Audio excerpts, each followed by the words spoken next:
أرسل رسوله بالهدى ودين الحق ليظهره على الدين كله وكفى بالله شهيدا. أشهد أن لا إله إلا الله وحده لا شريك له وأشهد أن محمدا عبده ورسوله لا نبي بعده. اللهم صل على سيدنا محمد وعلى آله وأصحابه أجمعين. قال الله تعالى في القرآن الكريم: أعوذ بالله من الشيطان الرجيم. بسم الله الرحمن الرحيم. يا أيها الذين آمنوا اتقوا الله حق تقاته ولا تموتن إلا وأنتم مسلمون. Hadirin sidang jemaah salat Isya dan salat tarawih rahimakumullah. Puji syukur marilah kita panjatkan kepada Allah SWT yang telah begitu banyak mencurahkan nikmat-Nya kepada kita, terutama nikmat iman, nikmat Islam, nikmat sehat walafiat, dan nikmat kesempatan, sehingga sampai malam yang ke-25 ini Allah SWT masih memberikan kekuatan lahir dan batin kepada kita untuk dapat mengisi bulan Ramadan ini dengan aktivitas ibadah. Dan mudah-mudahan kita berharap agar seluruh ibadah yang kita lakukan diterima oleh Allah Subhanahu wa taala. Amin ya rabbal alamin.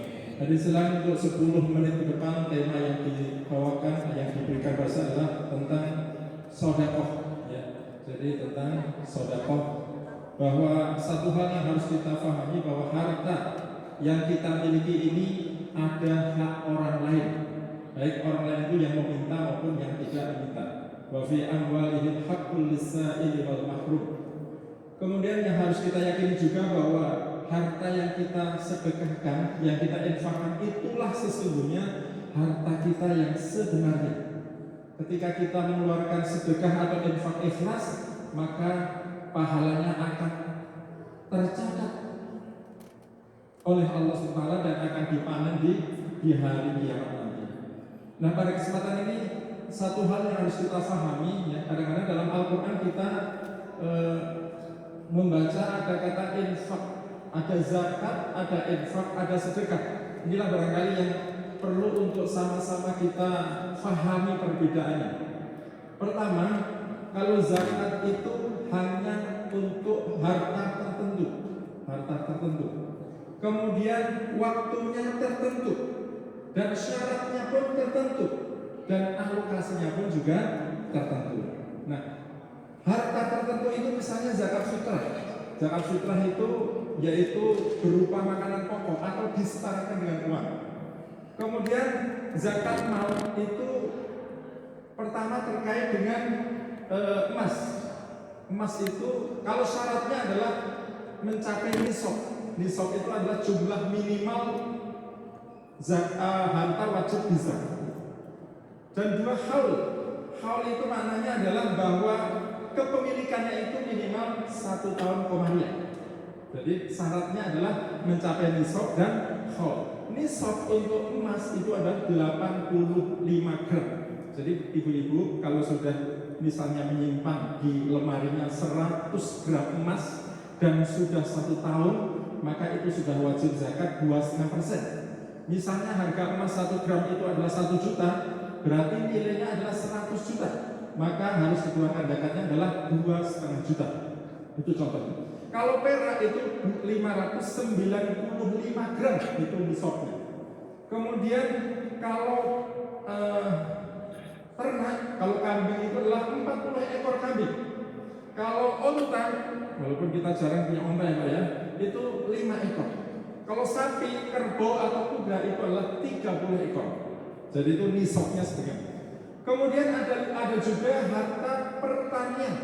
Harta pertanian itu kalau seandainya pengairannya itu tak ada hujan alami, maka itu zakatnya adalah 10%. Kalau dengan irigasi maka adalah 5%. Dan juga ini ada sebuah zakat yang dikenalkan oleh ulama yang saat ini tinggal di Qatar, masih hidup, beliau usia 80 tahun ke atas, beliau Ustaz Yusuf Qardawi. Itu adalah tentang zakat profesi. Zakat profesi yang dikiaskan dengan zakat pertanian. Kalau zakat pertanian itu dikeluarkan setiap kali panen, maka kemudian zakat profesi dikiaskan, misalnya pegawai negeri atau swasta atau mungkin dokter atau profesi apapun, setiap bulan, setiap gajian itu dikiaskan sebagai panennya. ya. Maka setiap kali gajian itu sesuai dengan pendapat dari Syekh Yusuf Qaradawi, maka itu wajib dikeluarkan zakat, namanya zakat apa? Profesi. Jadi panennya pegawai itu ya tiap bulan. Kalau panennya petani mungkin tiap berapa bulan Pak? 3 atau 4 bulan biasanya kalau panen padi itu. 3 atau 4 bulan tergantung jenis padinya. Itu ya. Kemudian di samping itu ada zakat perdagangan. Perdagangan yang nilainya ya keuntungan kotornya itu di nisabnya disetarakan dengan 85 gram emas. Nah, ini contoh zakat ya. Terkait dengan zakat sekali lagi ada syarat tertentu, hartanya tertentu, alokasinya juga tertentu sebagaimana disebutkan dalam surat At-Taubah ayat 60, innamas shadaqatu lil fuqara wal masakin wal 'amilina wal mu'allafati qulubuhum wa fir riqab wal gharimin wa fi sabilillah wa ibn sabil. Itu ada 8 asnaf, yaitu fakir, miskin, amil, mu'alaf, kemudian untuk memerdekakan budak, kemudian untuk membebaskan hutang ghanim, kemudian fisabilillah orang yang berjuang di jalan Allah, dan ibnu sabil orang yang dalam perjalanan. Jadi itu asnafnya ada 8. Jadi nggak boleh misalnya nanti suatu panitia yang mana gitu, zakat fitrah dipakai untuk membangun madrasah, zakat mal dipakai untuk membangun madrasah atau masjid. Nah itu nggak boleh karena alokasinya sudah tertentu. Itu terkait dengan zakat. Kemudian infak, Bapak silakan. Kalau infak itu ada 2, infak wajib dan infak sunnah. Infak wajib itu zakat, itu termasuk bagian infak wajib. Kemudian termasuk infak wajib juga adalah nazar. Misalnya contoh, nanti kalau anak saya lulus, saya akan menyumbang atau infak di Masjid Al-Fajar ini 10 juta. Maka 10 juta itu termasuk infak yang apa? Wajib. Termasuk juga kafarat. Itu yang wajib. Kemudian kalau infak sunnah, nah ini contohnya di kota ini banyak Pak Dwi.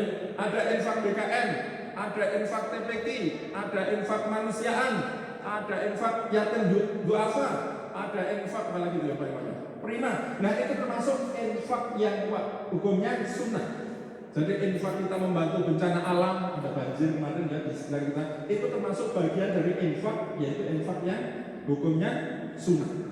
Kemudian kalau sedekah itu mencakup infak dan zakat dan kebaikan yang non materi. Jadi kalau zakat, perhatikan, At-Taubah 60 tadi, innamas shadaqat, sesungguhnya sodakoh. Nah, sodakoh yang di sini maksudnya adalah apa? Zakat. Karena zakat itulah bagian dari sodakoh. Demikian juga infak itu adalah bagian dari sodakoh. Dan sodakoh itu juga mencakup kebaikan yang sifatnya non materi. Contoh, senyummu di hadapan saudaramu dengan tulus itu adalah bagian dari sodakoh. Kemudian menyingkirkan duri di jalan itu termasuk sodakoh. Atau tahlil itu sodakoh, tasbih sodakoh, takbir sodakoh. Bahkan ini bapak-bapak sekalian yang sudah punya istri, mendatangi istri untuk memenuhi kebutuhan biologis itu juga dikatakan Nabi sebagai bagian dari sodakoh. Jadi sodakoh itu luas sekali. Ya. Sehingga bapak-bapak sekalian ada 3 pengertian yang tadi ya, antara zakat, infak dan sodakoh. Soal itu sudah paham. Sehingga mari kita lihat ayat-ayat Al-Quran yang berkaitan dengan hal tersebut. Terkait dengan sodakoh, perhatikan ini ada sebuah ayat dalam surat Al-Munafikun ayat 10 ya. Intinya ayatnya kemana? Tadi saya potong. Rabbi laula akhartani ila ajalin qarib fa asaddaqa wa akun sholihin. Intinya ketika seseorang itu Bapak sekalian sudah sampai pada ajalnya, dia punya permintaan kepada Allah SWT. Rabbi laula akhartani ila ajalin qarib. Ya Allah, tundalah kematianku barang sebentar saja. Mau ngapain?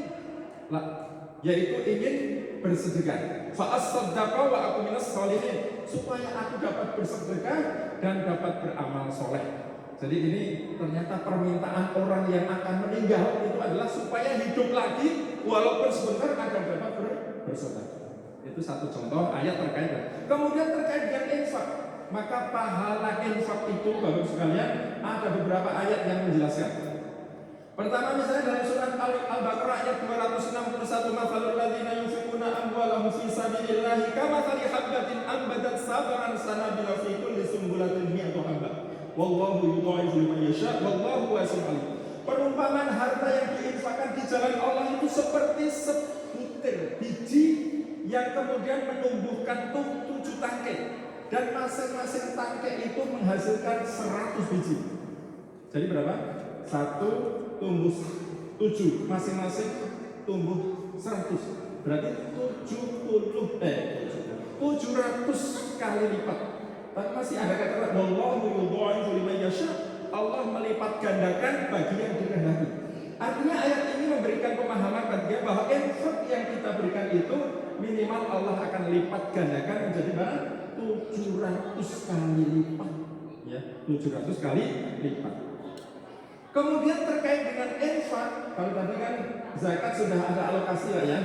Kalau infak kepada siapa saja, tetapi Allah SWT memberikan sebuah prioritas yang Allah sebutkan dalam surat Al-Baqarah ayat 215. Yas'alunaka madza yunfiqun qul ma anfaqtum min khairin falil walidayni wal aqrabina wal yatama wal masakin wa bil sabil wa ma taf'alu min khairin fa innallaha bihi alim.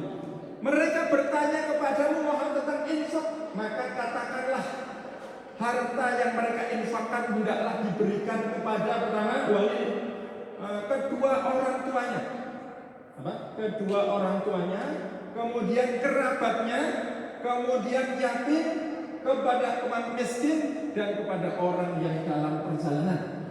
Jadi ini prioritas infak yang disebutkan dalam ayat Al-Baqarah 216 itu kepada kedua orang tua, kerabat kita, ya kerabat itu mungkin bisa paman, pakde, paklet, bibi dan sebagainya. Kemudian yatim, miskin, dan orang yang dalam perjalanan. Nah ini alokasi infak yang disebutkan dalam, walaupun infak itu sesungguhnya luas kepada siapapun, dan infak tidak ada batasannya, tidak ada syaratnya. Bahkan menjadi ciri orang yang bertakwa, Bapak Ibu sekalian, yang mungkin sudah dibahas oleh Ustaz kita, ciri orang yang bertakwa adalah alladzina yunfiquna fis sarra'i wad dharra, yaitu orang yang senantiasa menginfakkan hartanya baik di kala lapang maupun di kala sempit. Itu adalah ciri orang yang bertakwa. Rasanya sudah 10 menit ya, nanti kalau saya lanjutkan khawatir diprotes ya. Maka itu saja barangkali Bapak sekalian, kita sudah membahas terkait dengan perbedaan zakat, infak dan sedekah. Sehingga kalau kita mengalokasikan jelas, oh saya mau infak, saya mau sedekah, saya mau zakat. Jadi sudah paham ya Bapak sekalian. Tapi terkait dengan zakat itu adalah sesuatu yang wajib. Sementara infak ada yang wajib, ada yang sunnah. Yang sunnah contohnya disebutkan dalam kotak yang ada dalam masjid kita ini ya.